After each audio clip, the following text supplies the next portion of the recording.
नमस्कार विद्यार्थी मित्रांनो. मायव्हिजन नवोदय ॲडमिशन राज्यव्यापी उपक्रम मोफत मार्गदर्शन या उपक्रमांतर्गत कालच्या रविवारी आपण सराव पेपर क्रमांक 25चं आयोजन होतं. त्यातील जे पहिले 40 प्रश्न होते 1 ते 40 मानसिक क्षमता चाचणी या विषयातील, त्याचं स्पष्टीकरण आज आपण पाहणार आहोत. ज्या विद्यार्थ्यांचे हे प्रश्न चुकलेले असतील त्यांनी काळजीपूर्वक प्रश्न समजून घ्यायचे. चला सुरुवात करूया आपण. चला, पहिला प्रश्न विद्यार्थी मित्रांनो कालच्या रविवारच्या पेपरमधील तुमच्या समोर येते. विद्यार्थी मित्रांनो, ही जी प्रश्नपत्रिका होती 2015ची जी परीक्षेमधील प्रश्नपत्रिका आहे त्यामधील हे प्रश्न होते. चला, स्पष्टपणे या ठिकाणी वेगळी असलेली आकृती आपल्याला दिसत आहे. या घटकामध्ये जे प्रश्न असतात त्यामध्ये आपल्याला दिलेल्या 4 आकृत्यांपैकी वेगळी आकृती शोधायची असते. बघा, या ठिकाणी दिसणाऱ्या पहिल्या 3 आकृत्या ह्या हुबेहूब आहेत, जशाच तशा आहेत, पण पर्याय क्रमांक 4 ही त्यांच्यापेक्षा वेगळी आहे, म्हणून आपण हा पर्याय निश्चित करतोय. पर्याय क्रमांक 4. दुसरा प्रश्न तुमच्यासमोर येतोय विद्यार्थी मित्रांनो. चला बघा विद्यार्थी मित्रांनो, या ठिकाणी काय दिसतं. पर्याय क्रमांक 1 मध्ये आपल्याला दिसणाऱ्या ज्या आकृत्या आहेत त्या 2 आकृत्या आहेत. त्यामध्ये बाहेरील बाजूला वर्तुळ तर आतील बाजूला ही चांदणी दिसते, 2 आकृत्या. पर्याय क्रमांक 2 मध्ये एकात-एक अशा 3 आकृत्या आहेत. पर्याय क्रमांक 3 मध्ये 2 आहेत. पर्याय क्रमांक 4 मध्ये देखील 2 आहेत.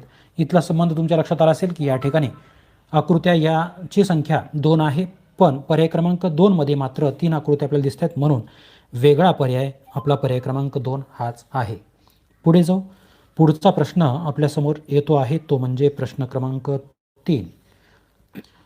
पर्याय क्रमांक 1, 2 आणि 4 यामध्ये दिसणारी आकृती हे सारखे, तर या ठिकाणची आकृती ही वेगळी आहे.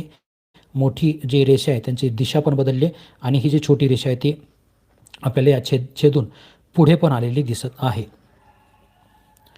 पुढे जाऊ. पुढचा प्रश्न क्रमांक 4 आपल्यासमोर येते. चला, प्रश्न क्रमांक 4 तुमच्यासमोर आहे. काय दिसतं आपल्याला? चौरसामध्ये हे अधिकचं चिन्ह आपल्याला दिसते, जवळपास सर्व ठिकाणी सारखं आहे. एका ठिकाणी हा वक्र भाग आहे आणि त्याच्या पाठोपाठ इथं आपल्याला रेषा दिसते. पर्याय क्रमांक 2, 3 आणि 4 मध्ये जवळपास सर्व पर्याय सारखे आहेत, फक्त ते एकाच प्रतलामध्ये फिरलेले आहेत. पण पर्याय क्रमांक 1 मध्ये मात्र या अर्धवर्तुळाची जी वक्ररेषा आहे त्याच्या पाठोपाठ असलेली ही रेषा इथं पाहिजे होती, पण ती बाहेरील बाजूवरती आपल्याला दिसत आहे, म्हणून हा पर्याय या ठिकाणी वेगळा आहे.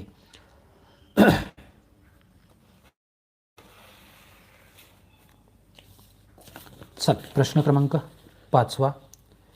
या प्रश्न घटकामध्ये हे जे प्रश्न आहेत यामध्ये आता आपल्याला प्रश्नाकृती सारखी दिसणारी हुबेहूब आकृती शोधायची. पुढच्या 4 प्रश्नांमध्ये प्रश्नाकृतीकडे पहा. यामधील भाग आपल्याला दिसतात. या ठिकाणी बेरीज, गुणाकार आणि बरोबरचं चिन्ह आपल्याला त्याच जशाच तशाच पाहिजे. तर पर्याय क्रमांक 2 मध्ये आपल्याला ही आकृती जशाच तशी दिसत आहे, बाकीच्या आकृत्यांमध्ये थोडाफार फरक आहे, म्हणून या प्रश्नाचं योग्य उत्तर आपण पर्याय क्रमांक 2 हे निश्चित करतो आहोत. चला,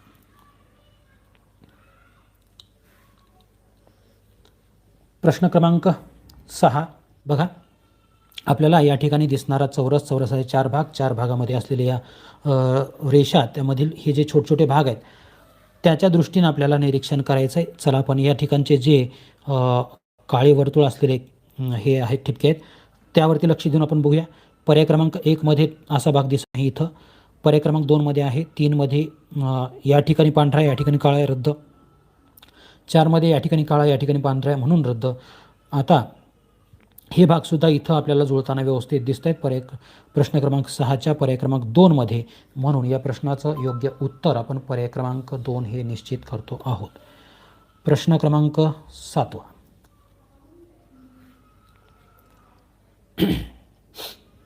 हुबेहूब आकृती आपल्याला शोधायची. वर्तुळाचे एकूण 3 भाग आहेत. या भागामध्ये आपल्याला काळा ठिपका पाहिजे, तो दिसतो इथं. त्यानंतर वरच्या बाजूला हे अधिकचं चिन्ह पाहिजे, ते पण आहे बरोबर. त्यानंतर हे वर्तुळ इथं दिसतंय व्यवस्थित, म्हणून आपण या प्रश्नाचं योग्य उत्तर पर्याय क्रमांक 3 हे निश्चित करतो आहोत. पुढे जाऊ. पुढचा प्रश्न, प्रश्न क्रमांक,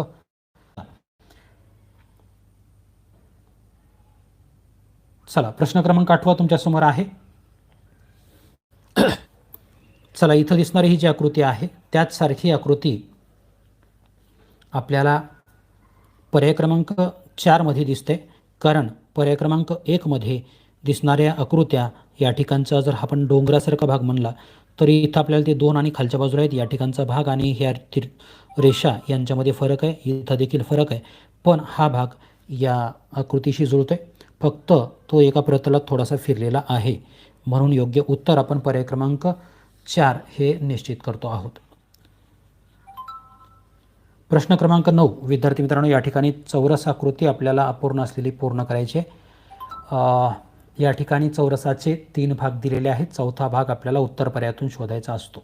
बघूया नेमका आपल्याला काय संबंध दिसतो. या ठिकाणी दिसणारे जे चौरस आहेत 1, 2, 3 आणि 4 यापैकी 3 चौरस दिले आहेत. चौथ्या चौरसामध्ये आपल्याला उत्तर पर्याय नेऊन ठेवायचा आहे, म्हणजे हा आपला चौरस पूर्ण होतो. काय संबंध आहे बघा. 1 आणि 2 मध्ये जर आपण पाहिलं तर लक्षात येतं की याचं हे आरशातील प्रतिबिंब आहे आणि खालची जर आकृती पाहिली तर या दोन्हीही सारख्याच आकृत्या आपल्याला दिसतात किंवा पाण्यातलं प्रतिबिंब आहे. म्हणजे आपल्याला या आकृतीचं इथं पाण्याचं प्रतिबिंब पाहिजे किंवा याचं आरशातील प्रतिबिंब पाहिजे किंवा अशा जशाच तशी ही आकृती पाहिजे. अशासारखीच आकृती आपल्याला पर्याय क्रमांक 2 मध्ये दिसते. म्हणून या प्रश्नाचं योग्य उत्तर आपण पर्याय क्रमांक 2 हे निश्चित करतो आहोत. पुढचा प्रश्न घेऊया, समजून घेऊ. या ठिकाणी काय दिसते बघा. चौरसाचे एकूण 1, 2, 3 भाग आहेत. चौथा भाग आपल्याला दिसत नाही. यांच्यातला संबंध काय, 1 आणि 2. तर याचं हे प्रतिबिंब आहे, म्हणजे आपल्याला याचं प्रतिबिंब इथं पाहिजे. चला, याचं प्रतिबिंब बघा कोणत्या कोपऱ्यामध्ये असणार आहे. हे डाव्यावरच्या कोपऱ्यात आपल्याला पाहिजे. डाव्यावरच्या कोपऱ्यात आपल्याला इथं व्यवस्थित हे आकार दिसतोय. म्हणून या प्रश्नाचं योग्य उत्तर आपण पर्याय क्रमांक 3 हे निश्चित करतो आहोत. प्रश्न क्रमांक 11, यामध्ये संबंध बघूया. 1, 2 आणि 3. तर चौथा चौरस रिकामा आहे. आपल्याला काय दिसते तर 3 आणि 4 चौरसामध्ये ज्या काही आकृत्या आहेत त्या दोन्हीही आकृत्या सारख्या आहेत. मग आता आपल्याला या आकृतीसारखी आकृती या ठिकाणी असायला पाहिजे. बघा, हा डावा बाण वरच्या दिशेला आहे, उजवा बाण खालच्या दिशेला आहे. अशी आकृती आपल्याला कुठं दिसते, पर्याय क्रमांक 4 मध्ये आहे. वर जाणारा बाण आणि हा खाली जाणारा आणि हा वायसारखा भाग. म्हणून योग्य उत्तर आपलं पर्याय क्रमांक 4 हे या ठिकाणी आपण निश्चित करतो आहोत. पुढे जाऊ. पुढचा प्रश्न, प्रश्न क्रमांक 12. मित्रांनो, या ठिकाणी देखील हा चौथा चौरस आपल्याला दिसत नाही. 1 आणि 2 आणि हा 3 चौथा. चला, त्यांच्यामध्ये काय संबंध दिसतो तर या 1 क्रमांकाच्या चौरसाचं प्रतिबिंब इथं 2 मध्ये आहे, म्हणजे 3चं प्रतिबिंब आपल्याला इथलं पाहिजे. वरच्या कोपऱ्यात, डाव्या वरच्या कोपऱ्यामध्ये वर्तुळाचा हा भाग पाहिजे. प्रत्येक पर्यायामध्ये तसा आहे. त्यानंतर ही रेषा ती पण आहे, प्रत्येक ठिकाणी दिसते. आता दुसरी रेषा ती पण आपल्याला सगळ्याच ठिकाणी आहे, फक्त फरक या रेषेमध्ये दिसतोय. अशी रेषा आपल्याला या ठिकाणी व्यवस्थित दिसते. इथं फक्त वरच्या भागात आहे, इथं खालच्या भागात आहे, इथं या भागात आहे. पण हे तिन्ही भागात जशा रेषा दाखवल्या त्या तिरप्या त्या नसून पर्याय क्रमांक 1 मध्ये जशा आहे तशा पद्धतीची ही तिरपी रेषा इथं आपल्याला पाहिजे. म्हणून योग्य उत्तर आपलं पर्याय क्रमांक 1 हे असणार आहे. पुढे जाऊया. पुढचा प्रश्न विभाग क्रमांक 4 मधील आहे, ज्यामध्ये मालिका संबंध या घटकावर आधारित असलेला प्रश्न.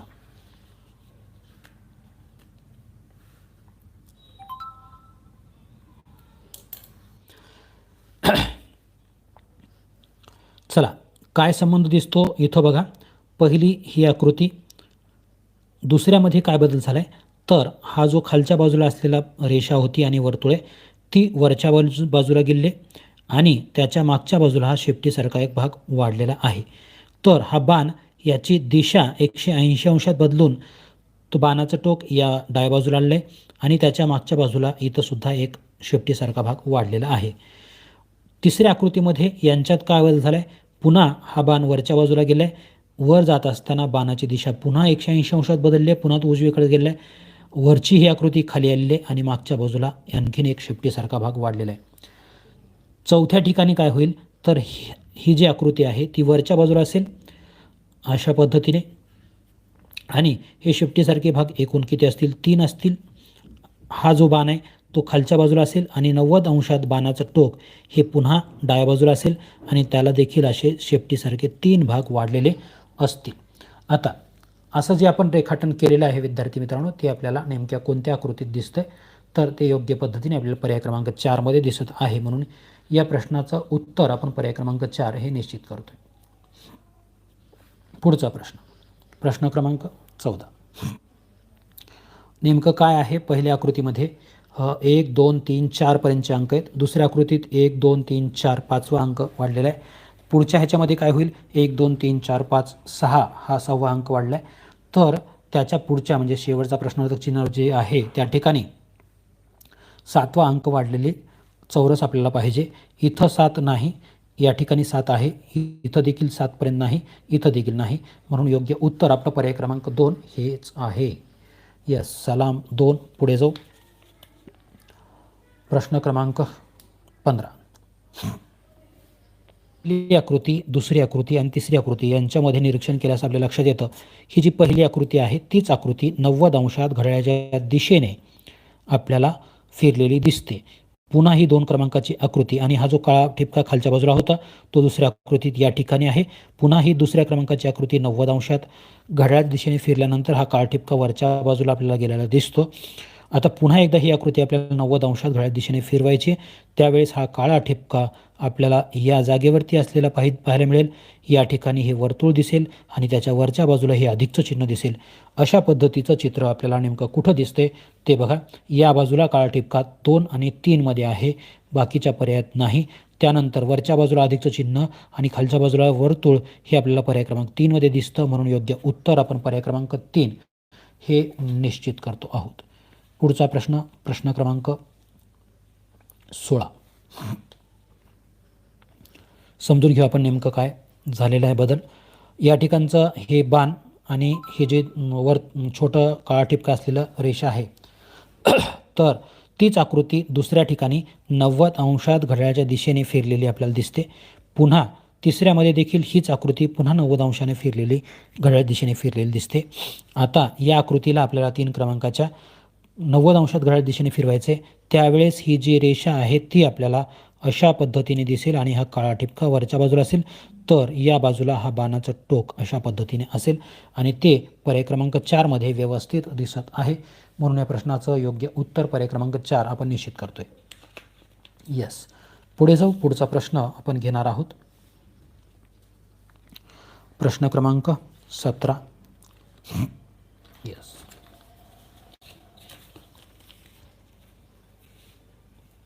चला विद्यार्थी मित्रांनो, हा प्रश्न क्रमांक 17 तुमच्यासमोर दिसतोय.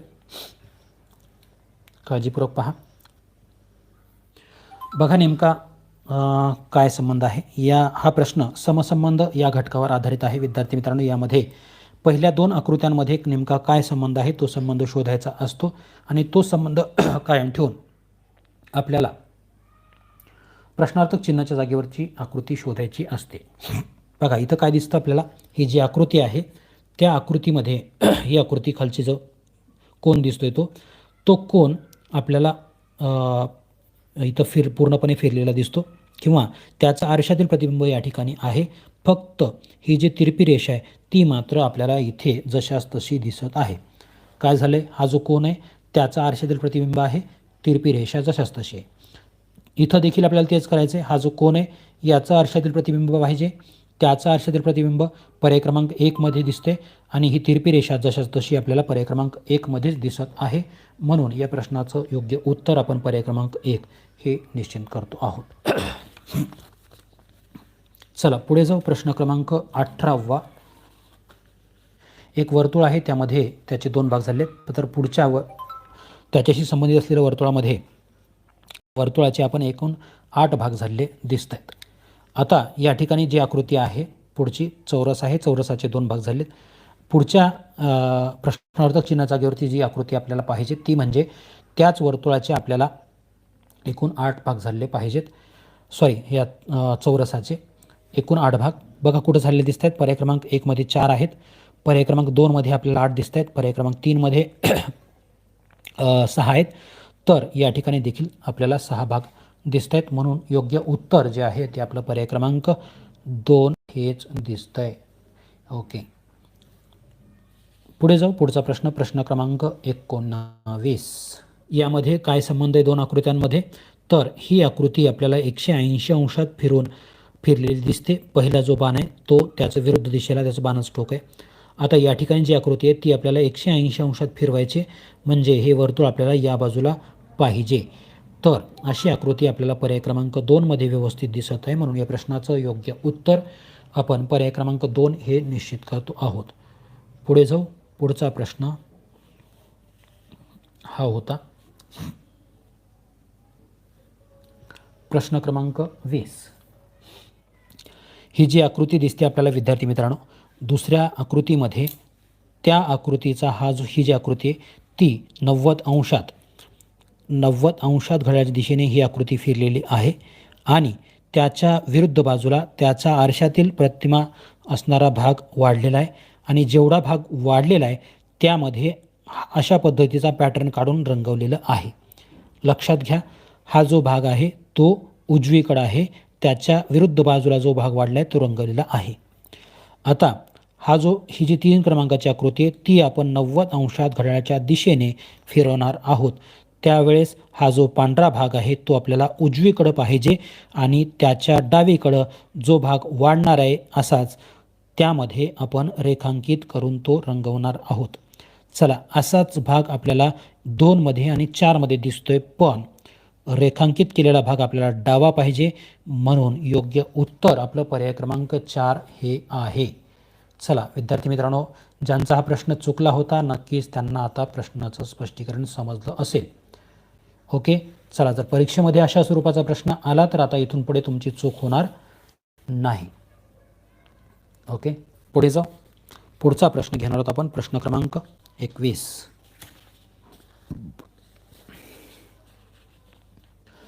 या ठिकाणी ही अपूर्ण असलेली आकृती आपल्याला या आकृती जो भाग आहे दिसणारे पर्याय ती ठेवल्यानंतर आपली आकृती पूर्ण होणार आहे. आता नेमकी कोणती आकृती आपली या ठिकाणी बसणार आहे ते बघायचे.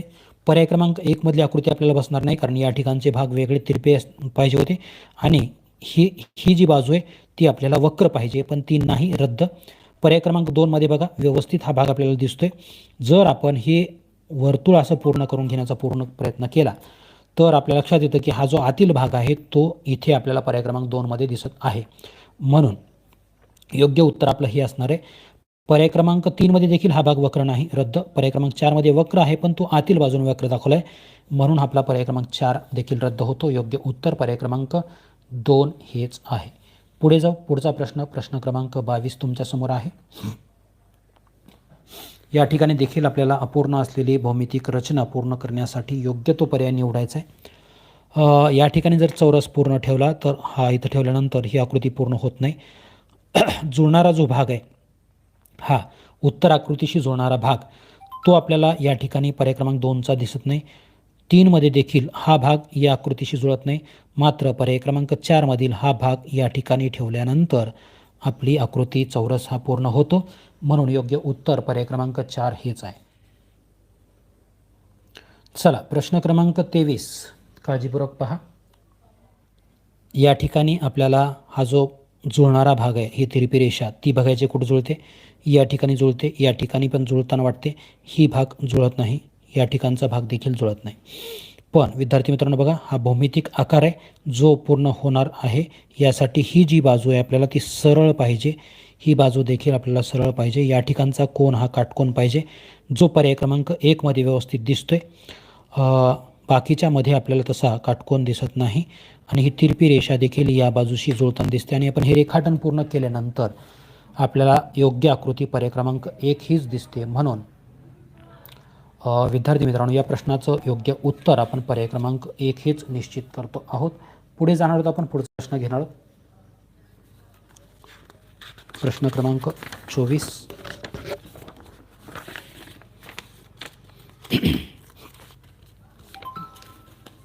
यस. चला, हा प्रश्न क्रमांक 24 तुमच्यासमोर आला आहे. चला बघूया विद्यार्थी मित्रांनो, या ठिकाणी पर्याय क्रमांक 2 यातील हा जो जुळणारा भाग आहे तो जुळणारा भाग आपल्याला 1 मध्ये जुळत नाही, पर्याय क्रमांक 2 मध्ये तो व्यवस्थित जुळतोय. 3 मध्ये हा भाग जरी जुळत असला तरी या ठिकाणची ही तिरपी रेषा इथं जुळत नाही. या ठिकाणचा भाग ही तिरपी रेषा जुळते, हा भाग जुळतोय, पण ही तिरपी रेषा या ठिकाणी आपल्याला सरळ पाहिजे होती, म्हणून हा भाग नाही, हा भाग नाही, हा देखील नाही. योग्य उत्तर पर्याय क्रमांक 2 हेच आहे. ओके, पुढे जाणार आहोत. आणि पुढचा प्रश्न, प्रश्न क्रमांक 25, आरशातील प्रतिबिंब या घटकावर आधारित आहे. बघूया आपण योग्य उत्तर. हे जे TBAT ही 4 अक्षरे दिसत आहेत ते आपल्याला आरशामध्ये नेमकी कशी दिसणार आहेत ते पाहायचं आहे. विद्यार्थी मित्रांनो बघा, टी हे असं अक्षर आहे ज्याला उभ्या अक्षामध्ये 2 समान भाग होतात. ए देखील तसंच आहे, उभ्या अक्षात 2 समान भाग होतात. म्हणजे TBAT यापैकी TA आणि T हे जशास तसे आपल्याला दिसतील आरशामध्ये जरी पाहिले तरी. फक्त B हे असं आहे जो आपल्याला या ठिकाणी उलटा दिसणार आहे. बघूया आपण, B तर सरळ आहे, या ठिकाणी सरळ आहे, या ठिकाणी देखील सरळ आहे. फक्त पर्याय क्रमांक 4 मध्ये मात्र B हा उलटा आहे.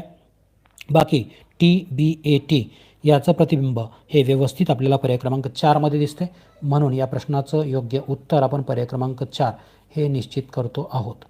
पुढे जाऊ. पुढचा प्रश्न हा प्रश्न क्रमांक 26 आपल्यासमोर येतोय. त्यांचा प्रश्न चुकला होता, चुकण्याची शक्यता कमीच आहे कारण हा प्रश्न सोपा आहे. F सारखा आकार त्याला आपल्याला आरशामध्ये पाहायचं आहे, त्यावेळेस तो कसा दिसेल बघा.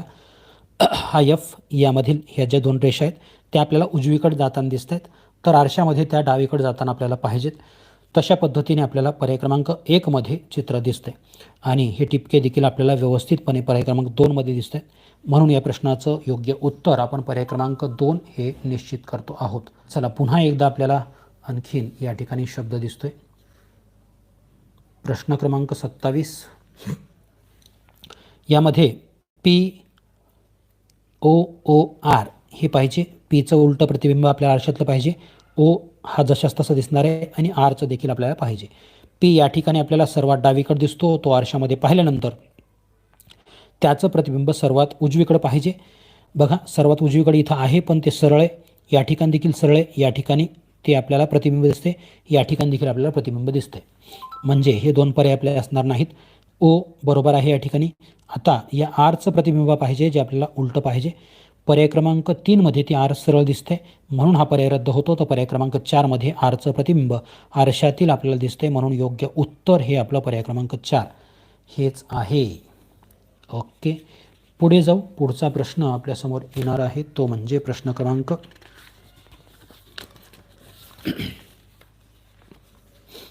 28. यस आहे.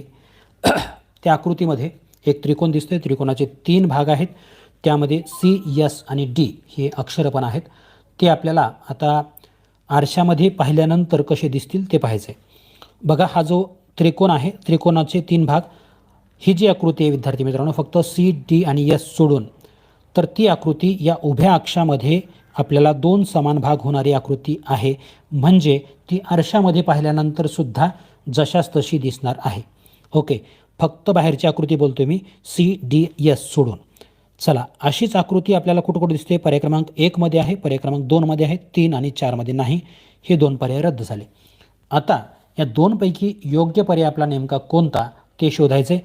आपल्याला Cचं प्रतिबिंब पाहिजे, ते बघा इथं व्यवस्थित दिसतंय, इथं C जशास तसं दिसतोय. Dचं प्रतिबिंब या ठिकाणी आहे, D इथं जशास तसं आहे. Sचं प्रतिबिंब 1 मध्ये आहे, 2 मध्ये देखील आहे, म्हणून योग्य उत्तर आपलं पर्याय क्रमांक 1 हे असणार आहे, पर्याय क्रमांक 2 नाही, कारण यामध्ये C आणि D हे असेच भाग आहेत ज्यामध्ये प्रतिबिंब दाखवलेलं नाही. ओके, चला विद्यार्थी मित्रांनो, ज्यांना हा प्रश्न समजला नव्हता त्यांना नक्कीच आता समजला असेल. यस, योगिता देवरे, थँक्यू बाळा. पुढे जाऊ. पुढचा प्रश्न आपल्यासमोर येणार आहे तो म्हणजे प्रश्न क्रमांक 29. तो म्हणजे घडी घाला आणि उलगडा या घटकावर आधारित असलेला प्रश्न. विद्यार्थी मित्रांनो, बऱ्याचशा विद्यार्थ्यांना थोडासा अवघड वाटणारा हा घटक आहे. नेमकं समजून घेऊ आपण. कागदाला घड्या कशा पद्धतीने घातल्यात ते आधी सर्व समजून घ्या. हा चौरसाकार कागद आहे. पहिली घडी या बाणाच्या दिशेने घातली, ही आयताकार असा कागद तयार झाला आहे. पुन्हा दुसरी घडी अशी घातली या बाणाच्या दिशेने, छोटासा चौरस आपल्याला तयार झालेला दिसतो. आणि त्यानंतर पुन्हा एक तिसरी घडी घातलेली आहे आणि हा छोटा त्रिकोण तयार झालेला दिसतो. या त्रिकोणावरती अशा पद्धतीचा या ठिकाणी त्रिकोणाकृती काप कट केलेला आहे आणि त्याच्या या बाजूला अशा पद्धतीचा एक काळा ठिपका पण आपण दिलेला आहे. आता विद्यार्थी मित्रांनो, आपल्याला हा जो त्रिकोण आहे, ही जी घडी आहे कागदाची, ती आता खोलायला सुरुवात करायची, उलगडायची. ज्यावेळेस ही त्रिकोणाकृती कागदाची पहिली घडी आपण उलगडणार आहोत त्यावेळेस या कापाचं प्रतिबिंब आपल्याला इथं दिसेल आणि हा चौरस पूर्ण झालेला दिसेल.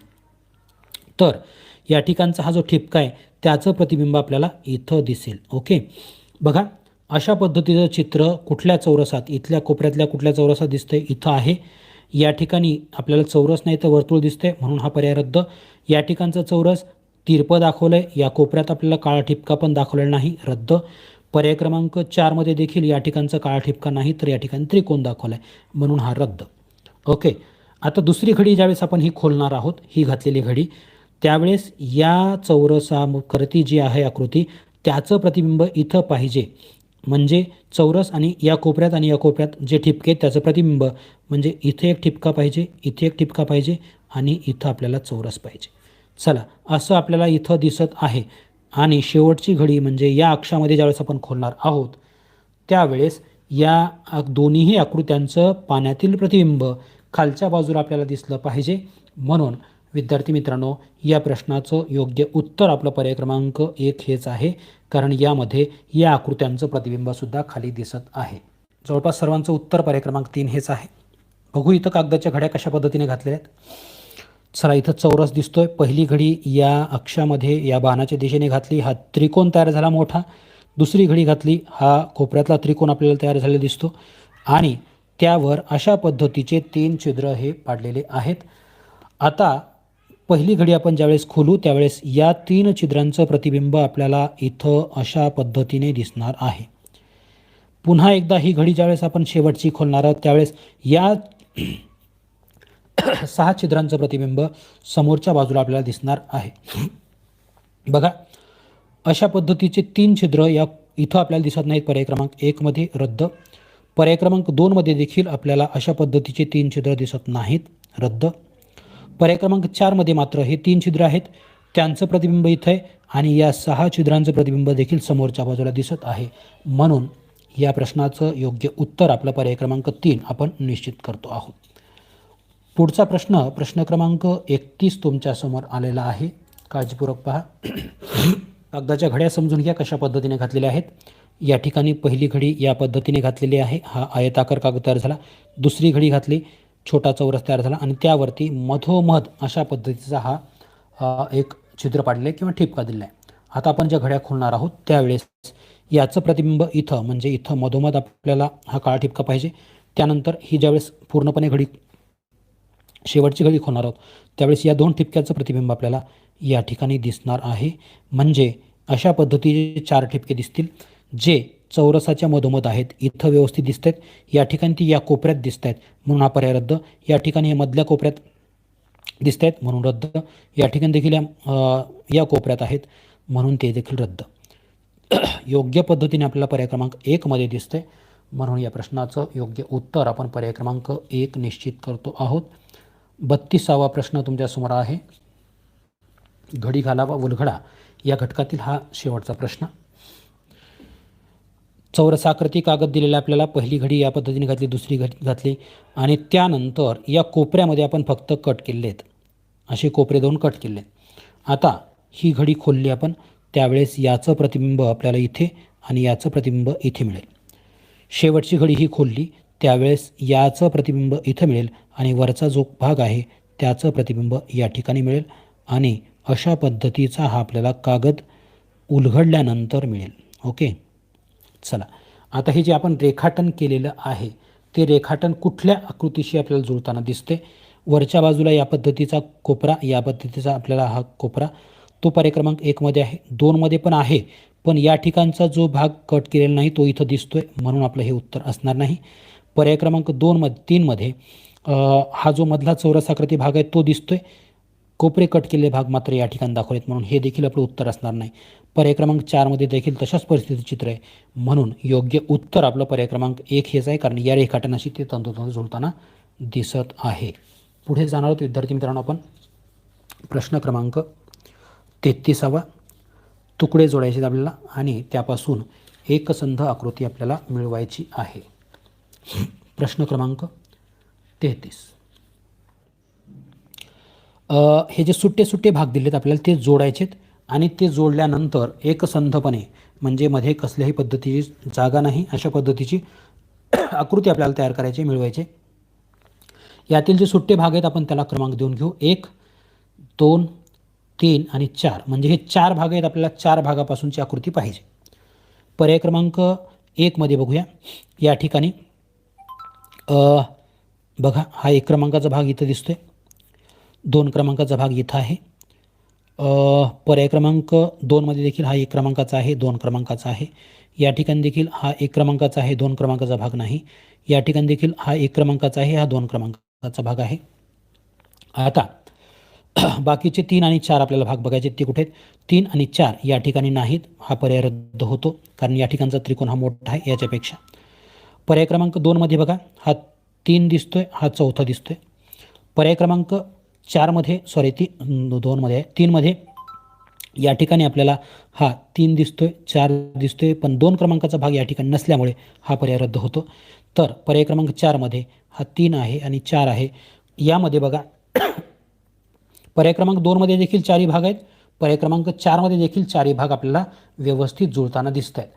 मग आता योग्य उत्तर कोणतं? विद्यार्थी मित्रांनो बघा, या ठिकाणी आपल्याला जी तयार झालेली आकृती आहे ती एकसंध, प्रत्येक आकृती व्यवस्थित एकमेकाला चिटकलेली आहे आणि एक पंचकोन आपल्याला तयार झाला आहे. या ठिकाणी तशा पद्धतीची आकृती नाही, ही जागा रिकामी आहे, म्हणून योग्य उत्तर आपलं पर्याय क्रमांक 4 नाही. प्रश्न क्रमांक 34. यातील भाग त्याला देखील आपण क्रमांक देऊन घेऊ. हा 1, 2, हा 3 आणि हे 4 भाग पाहिजेत आपल्याला.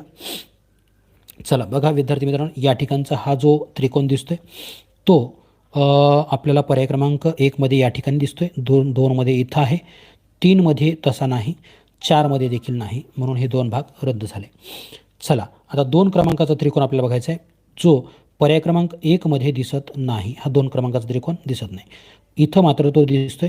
आणि 3 आणि 4 हे देखील आपल्याला या ठिकाणी व्यवस्थित दिसत आहेत, म्हणून या प्रश्नाचं योग्य उत्तर आपण पर्याय क्रमांक 2 हे निश्चित करतो आहोत. ओके, पुढे जाऊ. पुढचा प्रश्न क्रमांक 35. इथं जे सुट्टे भाग आहेत त्यांना क्रमांक देऊन घेऊ. हा मोठा 1, 2, 3 आणि 4. 1 क्रमांकाचा भाग इथं दिसतोय, 2मध्ये तशा पद्धतीचा भाग नाही, रद्द. 3मध्ये देखील नाही, रद्द.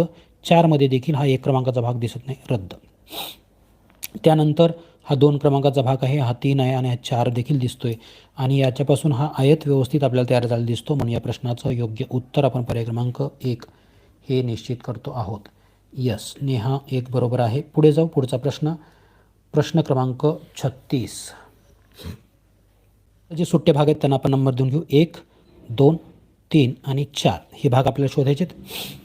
या ठिकाणी हा 1 क्रमांकाचा भाग दिसतोय, पण दुसरे भाग मात्र याच्यामध्ये जुळताना दिसत नाहीत. 2मध्ये बघा हा भाग आपल्याला दिसत नाही, रद्द. 3मध्ये हा भाग आहे, 4मध्ये देखील आपल्याला हा भाग दिसत नाही. ओके, आता त्यानंतर 2 क्रमांकाचा जो त्रिकोण आहे तो देखील आपल्याला इथं दिसतोय, इथं नाही, रद्द. त्यानंतर हा 3 आणि 4 क्रमांकाचा भाग बघायचा आहे. 3 क्रमांकाचा भाग इथं आहे, 4 क्रमांकाचा भाग हा आहे, म्हणून या प्रश्नाचं योग्य उत्तर आपलं पर्याय क्रमांक 3 हे आपण निश्चित करतोय. यापासून एकसंधपणे जुळल्यानंतर अशा पद्धतीचा हा त्रिकोण आपल्याला तयार झालेला दिसत आहे.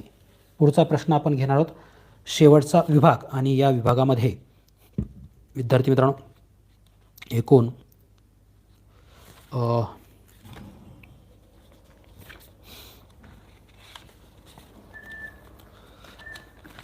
एकूण 4 प्रश्न आहेत शेवटचे. प्रश्न क्रमांक 37. लपलेली आकृती शोधा. लपंडाव यामध्ये असलेली प्रश्नाकृती ती कुठल्या तरी उत्तर आकृतीमध्ये दडून बसलेली आहे. ती कुठं दडून बसली ते आपल्याला शोधायचं आहे. दिसते आपल्याला चिन्ह, ते स्वस्तिकचं चिन्ह, ते आपल्याला शोधायचं कुठल्या आकृतीमध्ये दडून बसलेलं आहे याच आकारामध्ये. अशा पद्धतीचं हे अधिकचं चिन्ह आपल्याला इथं दिसते, पण या बाजू जर आपण पाहिल्या तर याच्यापेक्षा जास्त लांब आहेत आणि या ठिकाणी आपल्याला सरळ रेषा दिसत नाहीत, म्हणून हा पर्याय रद्द. पर्याय क्रमांक 2 मध्ये या दिसत आहेत आणि या ठिकाणी असलेल्या या जर बाजू आपण बघितल्या तर हे चिन्ह आपल्याला पर्याय क्रमांक 2 मध्ये व्यवस्थित दडलेले दिसते. बाकी पर्याय क्रमांक 3 आणि 4 मध्ये ते चित्र दिसत नाही, म्हणून पर्याय क्रमांक 2 हे उत्तर आपण निश्चित करतो आहोत. पुढचा प्रश्न पर्याय क्रमांक 1 मध्ये असा आपल्याला व्ही दिसतोय, त्याच्या वरच्या बाजूच्या पण रेषा आहेत. पर्याय क्रमांक 2 मध्ये या ठिकाणची रेषा सरळ आहे, तिरपी पाहिजे होती, म्हणून हा पर्याय आपलं उत्तर असणार नाही. पर्याय क्रमांक 3 मध्ये अशा पद्धतीचा व्ही दिसत नाही, रद्द. पर्याय क्रमांक 4 मध्ये देखील हा जो दिसणारा व्ही आहे याची ही बाजू आपल्याला सरळ दिसते, म्हणून हे देखील आपलं उत्तर असणार नाही. योग्य पद्धतीने दोन्ही बाजू तिरप्या असलेल्या आपल्याला पर्याय क्रमांक 1 मध्ये दिसत आहेत, म्हणून या प्रश्नाचं योग्य उत्तर पर्याय क्रमांक 1 आपण निश्चित करतो आहोत. पुढे जाऊ. प्रश्न क्रमांक 39. या ठिकाणी दिसणारा हा एच सारखा आकार आपल्याला शोधायचा, नेमका तो कुठं दडून बसलेला आहे. हा एचचा आकार बघा, जशाच तसा दिशा न बदलता या ठिकाणी आपल्याला दिसतो आहे, म्हणून योग्य उत्तर आपण पर्याय क्रमांक 3 हे निश्चित करतो आहोत. पर्याय क्रमांक 2 मध्ये देखील तो एचचा आकार आहे, पण दिशा बदलून आहे. ज्यावेळेस आपल्याला तो दिशा बदलून दिसत नाही, म्हणजे असा भाग जसा तसा दिसत नाही, त्यावेळेस आपण दिशा बदलून असलेला पर्याय निवडत असतो. पुढे जाऊ. पुढचा आणि शेवटचा प्रश्न, प्रश्न क्रमांक 40.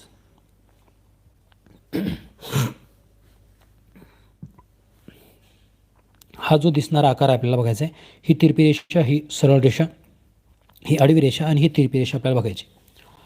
चला विद्यार्थी मित्रांनो, बघा पर्याय क्रमांक 1 मध्ये ही तिरपी रेषा दिसते, उभी रेषा दिसते, ही दिसते, पण अशा पद्धतीची आडवी रेषा इथं दिसत नाही, रद्द. पर्याय क्रमांक 2 मध्ये देखील आपल्याला उभी रेषा या ठिकाणी दिसत नाही, रद्द. पर्याय क्रमांक 3 मध्ये बघा, ही उभी रेषा दिसते, तिरपी रेषा आहे, आडवी रेषा आहे, पण ही जी तिरपी रेषा आहे ती इथं दिसत नाही, म्हणून हा पर्याय रद्द होतो. ओके. आता बघा पर्याय क्रमांक 4, उभी रेषा आपल्याला दिसते, ओके, त्यानंतर ही तिरपी रेषा दिसते, ओके, त्याला जुळून ही आडवी रेषा दिसते आणि ही तिरपी रेषासुद्धा दिसते, म्हणजे हा जो आकार आहे प्रश्नाकृतीतला तो पर्याय क्रमांक 4 मध्ये आपल्याला या ठिकाणी दडलेला दिसतो, म्हणून या प्रश्नाचं योग्य उत्तर आपण पर्याय क्रमांक 4 हे निश्चित करणार आहोत. चला विद्यार्थी मित्रांनो, अशाच माहितीपूर्ण व्हिडिओ पाहण्यासाठी माझे स्मार्ट मराठी शिक्षक हे यूट्यूब चॅनल सबस्क्राईब करून बेल आयकॉन प्रेस करायला विसरू नका. तेव्हा पुन्हा भेटूया नवीन व्हिडिओमध्ये. तोपर्यंत धन्यवाद.